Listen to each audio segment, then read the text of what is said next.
Si el pez se comió estos plásticos es que estos plásticos están en el mar. ¿Eso qué significa para adelante? Lamentablemente, en el océano se vierten 8 millones de toneladas anuales. Por lo tanto, no es casualidad que nosotros estemos encontrando esto en la naturaleza. Los pronósticos apuntan a que al 2050 va a haber más plásticos que peces en el océano.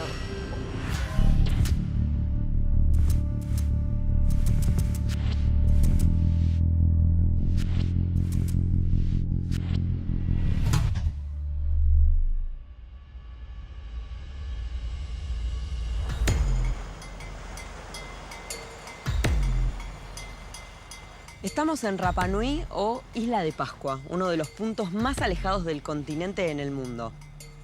Todos los días llegan a sus costas kilos de plásticos y microplásticos provenientes del mar. Si bien la población hace grandes esfuerzos para solucionar este problema, estos desechos vienen de todas partes del mundo y para encontrar una verdadera solución hace falta, por un lado, cooperación internacional y por el otro lado, un cambio cultural respecto al consumo de plástico. Desde hace años, Camila Arendt estudia el impacto del plástico en los mares y los organismos marinos, así como sus posibles consecuencias para el ser humano. ¿Qué es todo esto que hay en las piedras? Bueno, lo que estamos viendo es una gran cantidad de microplástico que se asenta acá en las rocas. Como esta es una roca de origen volcánico, facilita la inserción, ¿no? Exacto, de los microplásticos. Y como vemos acá, el agua rebota en estas rocas. O sea, si vemos esto acá es porque estaba en el agua. Esto estaba en el agua, claro. Y a través de procesos físicos y químicos que tiene el plástico cuando llega al océano, es decir, radiación ultravioleta, el pH, la salinidad del agua de mar, el roce, va produciendo que el plástico grande se vaya convirtiendo en esto, en lo que vemos acá, claro, en pequeños trocitos de plástico. Y o sea, esto es lo que vemos es una partecita de lo que hay allá. Esto es una partecita porque geográficamente Isla de Pascua está cerca del giro del Pacífico Sur. Las corrientes marinas, conocidas como giros oceánicos, arrastran el plástico desde las costas y lo concentran en puntos lejanos a los continentes. Hasta hoy se identificaron 5 grandes aglomeraciones conocidas como islas de plástico. Rapa Nui está cerca de la formación más reciente, en el giro del Pacífico Sur, lo que convierte a esta pequeña isla en uno de los lugares más vulnerables del planeta. Esto que vemos acá ya está fragmentado, evidentemente no son piezas enteras. Sí. ¿Cuánto tiempo más de existencia le queda en el ambiente? Depende del tipo de plástico, depende del tipo de polímero, depende de la fabricación, de todo el proceso químico para poder formar este plástico.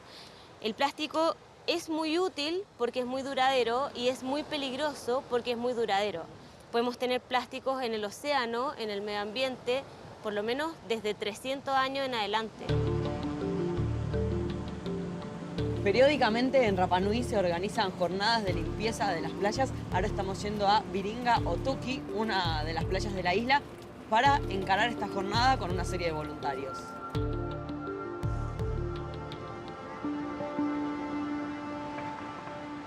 Esta piedra, el Maea Poro, en la isla que se encuentra siempre en la costa, está suelta, el roce quiebra todo y tenemos estos trozos de plástico acá.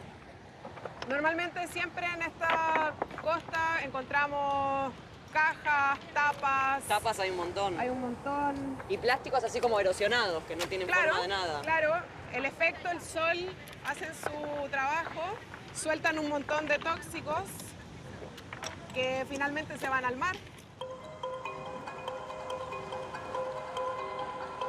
Hace 20 o 30 años en la isla había muchas cosas que no consumíamos. Ya después con la modernidad, con el tiempo, con la globalización, empezamos a tener todos estos residuos. Y esa es la realidad que estamos viviendo. Entonces, si bien lo que estamos recogiendo ahora es casi puro plástico industrial, lo que viene de los giros, no es plástico doméstico, de alguna u otra forma nuestros hábitos y los desechos que nosotros directa o indirectamente tiramos al mar son parte de este mismo círculo. La naturaleza es perfecta. Los problemas que la naturaleza tiene es porque nosotros, los seres humanos, las provocamos. Entonces el planteamiento ahora tiene que ver como qué está pasando con nosotros, que estamos matando a lo que nos da vida. Y yo creo que más que buscar culpas acá hay que buscar responsabilidad. Es tan simple como no podemos matar lo que nos da vida porque eso no es inteligente. Esto es lo que trajimos de la limpieza. Así es. Sí, ¿cuántos kilos eran más o menos esto? Aquí por lo menos debe haber entre esto y todas las bolsas 100. 100 kilos. Sí, 100 kilos, 90 y algo. O sea, le sacamos una carga de 100 kilos al ambiente. Exacto. Podemos decir. Exacto. ¿Todo esto se puede reciclar? Casi nada se puede reciclar. Lo que sí se puede hacer es procesar y ya ahí transformarlo en otra cosa. Entonces es bien complejo, pero se puede. Acá en la isla no aún, pero al menos lo estamos sacando de la costa. Entonces es un trabajo arduo, pareciera que no va a acabar nunca, pero lo que más necesitamos en este momento son manos. Manos que nos ayuden a retirar todo esto del mar y luego los recursos para tener la tecnología y poder transformarlo. Además del plástico que llega desde el océano, la generación de desechos plásticos en Rapa Nui va en aumento. Tan solo en 2017 la isla fue visitada por 110.000 turistas, que generaron más de 180 toneladas de residuos plásticos. ¿Tenés idea de qué cantidad de residuos procesa la planta por año? Llevamos 7.500 kilos de plásticos enviados vía LATAM. Sí, ¿desde cuándo? Desde el año 2014. Nosotros estamos recién despachando hacia el continente. La cantidad de plástico que genera la isla, los residuos, ¿alcanza con lo que se lleva a LAN todas las semanas o todos los meses o queda un remanente? No, igual queda un remanente. La idea sería que se pudiera extender más este peso para que pudiéramos sacar más residuos. Yo veo acá plástico, esto que me decís, del consumo de las personas. ¿Qué pasa con el plástico que viene del mar, que llega a la playa? Hoy, lamentablemente, eso se toma y se deja en el vertedero, porque no tenemos solución ahora. Estamos en el vertedero de Rapa Nui. Es el destino final de todos los residuos que se producen en la isla y que no son reciclados y enviados de nuevo al continente, que contrasta muchísimo con el mar azul celeste que tenemos atrás. Es una postal que un poco horroriza y que funciona como modelo a escala de lo que pasa en todo el mundo con la basura. Desde que la sacamos de nuestra casa hasta que desaparece, no la vemos más, no sabemos a dónde va. Bueno, va a un lugar como este y efectivamente no desaparece nada. Este es el vertedero. Rapa Nui cuenta con 2 vertederos. Específicamente acá se disponen todos los tipos de basura que genera el territorio. Estamos hablando de residuos domiciliarios, residuos hospitalarios, escombros y peligrosos. Acá nosotros generamos alrededor de 60 toneladas semanales y está absolutamente mezclada. Y esperamos también de aquí a 2 años más poder cambiar esto, lo que ustedes están viendo, en un buen manejo de disposición final de la basura. ¿Qué pasa con el plástico que trae el mar? Lamentablemente lo podemos sacar del mar, pero termina acá de la misma forma. ¿Y hay algún proyecto de solucionar que ese plástico esté en el mar? No sé si acuerdos con otros países que son los que vierten el plástico en el mar, limpieza del agua. Ya se incluyó el tema del plástico en el mar como un problema de medioambiental. Entonces, más que nada, lo que apostamos también es una toma de conciencia de la misma comunidad, que se haga un consumidor responsable, de tratar de lo que consume o busca o compra tenga más que una finalidad y que no tenga una mentalidad desechable. Porque al fin y al cabo termina en otro lugar y nadie ve este lugar. La falta de una cultura de consumo responsable y un manejo adecuado de los desechos plásticos le cuestan la vida a 100.000 mamíferos marinos y a más de 1 millón de aves cada año. Además, casi 60 especies de peces de consumo humano están contaminadas con plástico. En los últimos 15 años, la producción de plástico creció desmesuradamente. Se calcula que la mitad de todo el plástico existente en el mundo fue fabricado en ese periodo y que cada año 8 millones de toneladas son vertidas en el mar. Petero Abaca, pescador nativo de Rapa Nui, comprueba cada día cómo este remoto paraíso padece la creciente presencia del plástico en el océano. ¿Te acordás cuándo fue que empezaste a ver plástico alrededor de Rapa Nui? Desde que yo conocí el mar, de ese tiempo hasta ahora llegó. Con todo que nosotros recogimos boya donde no llega gente. Boya, plástico, todas las basuras que se acomoda hacia la bahía o a las rocas, Se ocupan de limpiar de lo limpiar. que llega. Sí, ¿Y es mucho? demasiado. Nosotros hacemos por lo menos 4 veces al año. Limpieza. Sí. Siempre y cuando hay un poco de apoyo de Los recursos, ¿no? los recursos. Se estima que hay cerca de 300.000 toneladas de plástico flotando en el mar, por lo que la probabilidad de encontrar peces contaminados con estos residuos es cada vez mayor.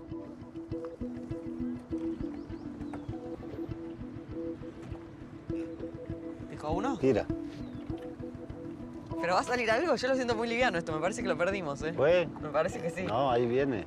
Ya, levanta, levanta. ¡Ay, qué impresión! Esto me da mucha impresión. Nunca más voy a comer pescado, es como el que va al matadero. Espera, es la matanza. Dios. Así se mata ese pescado. Ya se detectaron microplásticos en 114 especies acuáticas y más de la mitad de ellos termina en nuestra mesa. ¿Pensás que va a haber plástico acá adentro? Contemplando la cantidad de plástico que hay en el océano, yo creo que sí.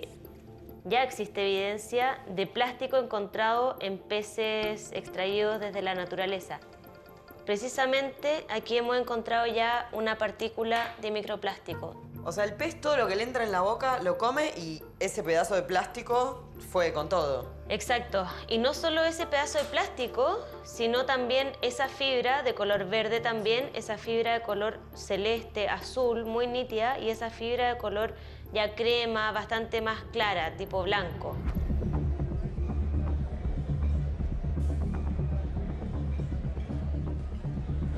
¿Cómo podemos saber que los pescados que se venden acá tienen o no tienen plástico en su interior?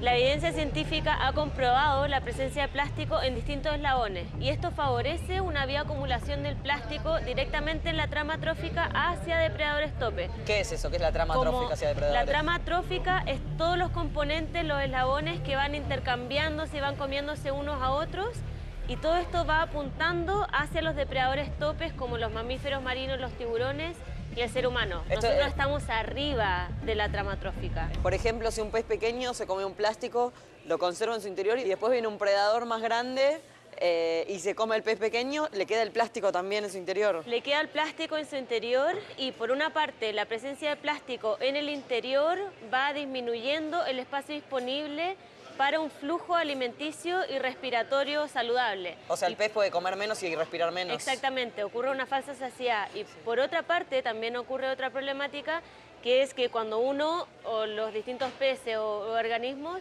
van ingiriendo el plástico, también va favoreciendo una migración de contaminantes asociados al plástico hacia quienes lo ingieren.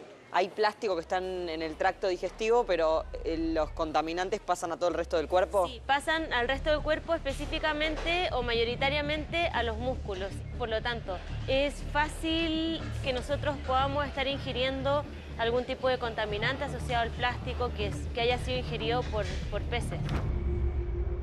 Más del 40% del plástico que se produce en el mundo se usa solo una vez y luego se desecha. Entre los productos de vida más corta están las bolsas, de las que cada chileno consume 200 por año. Ante la gravedad del problema, el gobierno chileno promulgó una ley que prohíbe entregar bolsas de plástico en comercios minoristas. Entiendo que esa ley es peor para tu negocio, lo comprendo, pero si lo pensás distanciándote de que vos vendés bolsas plásticas, ¿te parece una mala ley o te parece que pensando en el ambiente es positiva? Objetivamente, si esto fuera una discusión técnica, es una pésima ley. ¿Sí? ¿Por qué? El 94% de la gente utilizaba la bolsa para la basura.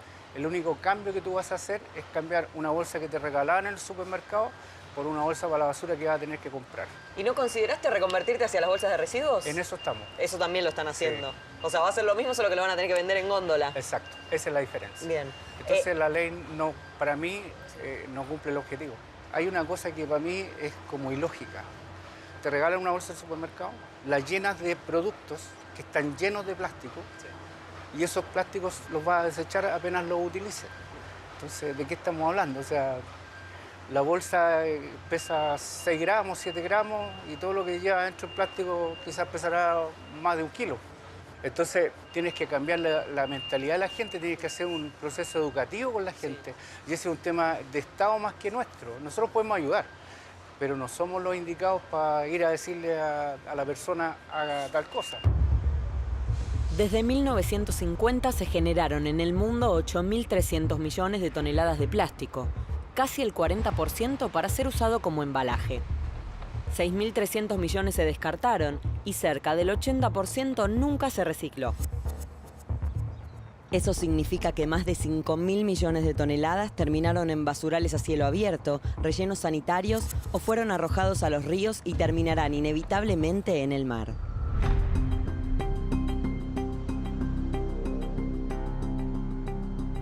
El estuario del río Maipo recibe basura desde la ciudad de Santiago, que es la capital de Chile, y ahí se acumula mucho plástico que finalmente después llega al mar.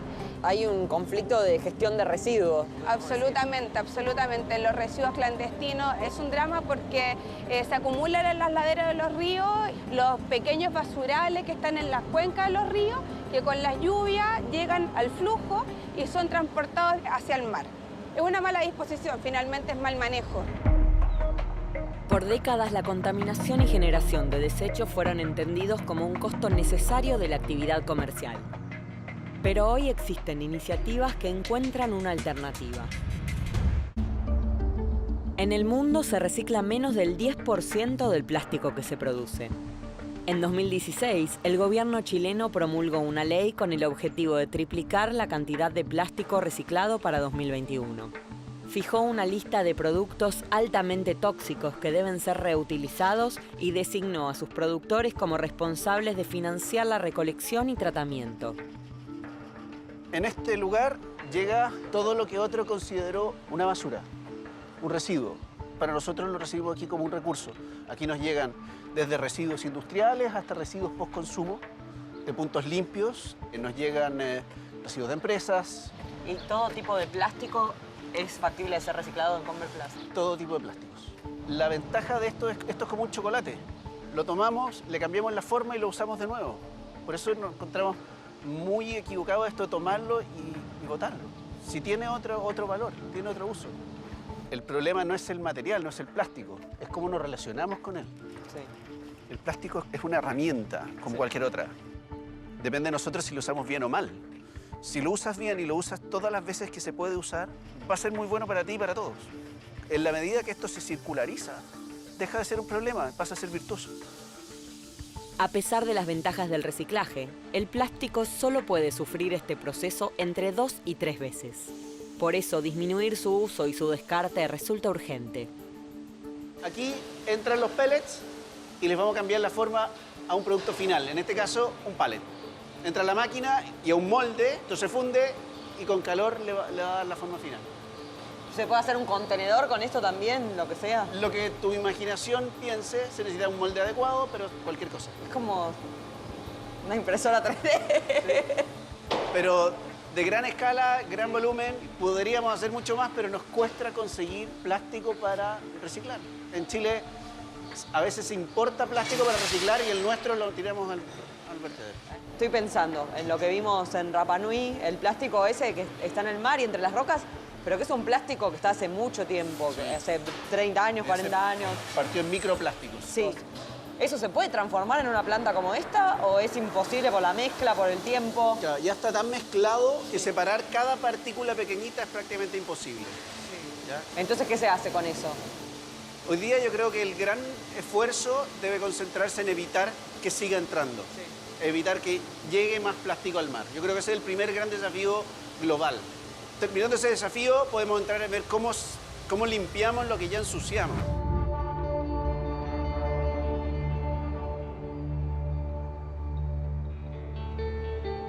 Nosotros vimos el problema hace 4 años y empezamos a venir a recoger plástico porque lo que se hacía era recoger macroplástico, lo que se veía grande en el borde costero. Pero nosotros vinimos a buscar el microplástico, que era el que no se sacaba, y tratamos de hacer proyectos buscándole un uso y no sacarlo de un lugar para ir a dejarlo a otro, por ejemplo, en el vertedero de Valladolid. Esto ya es grave, no es una cosa que va a pasar y que mañana se va a acabar. esto todos los días llega, ¿cachai? Mira, nosotros estamos sacando este plástico, pero nosotros sabemos que va a subir la marea, va a entrar una marejada y todo el plástico que estamos sacando va a entrar y más, y más, y más. Me frustra más ver que la gente aún no toma conciencia de lo que está pasando y siguen utilizando cosas y siguen despilfarrando el dinero por bienes materiales que no son reciclables y que al final nos afectan a nosotros. Consumir sin conciencia, eso es un pensamiento incorrecto, es impotencia al no poder hacer algo al respecto. El plástico que inunda estas remotas playas es una muestra de un mundo que se asfixia por la forma en que consumimos sus recursos. ¿Hasta cuándo los ecosistemas resistirán el daño que hemos causado? ¿Lograremos alguna vez revertirlo? Lamentablemente ya hoy en día el plástico está matando nuestra fauna, está matando nuestra flora, nuestras especies endémicas están muriendo porque están comiendo plástico, nos están nutriendo.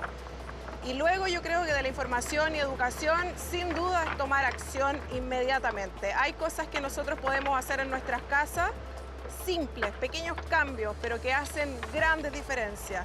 Falta mucho, pero yo creo que paso a paso es la forma más efectiva de crear conciencia y de generar cambios profundos, potentes, que sean sostenibles en el tiempo. Aquí no hay que culparle a ni uno, somos todos los que vivimos acá en el planeta y todos hemos contribuido de alguna u otra forma hasta que esto suceda. Hay que hacerse cargo.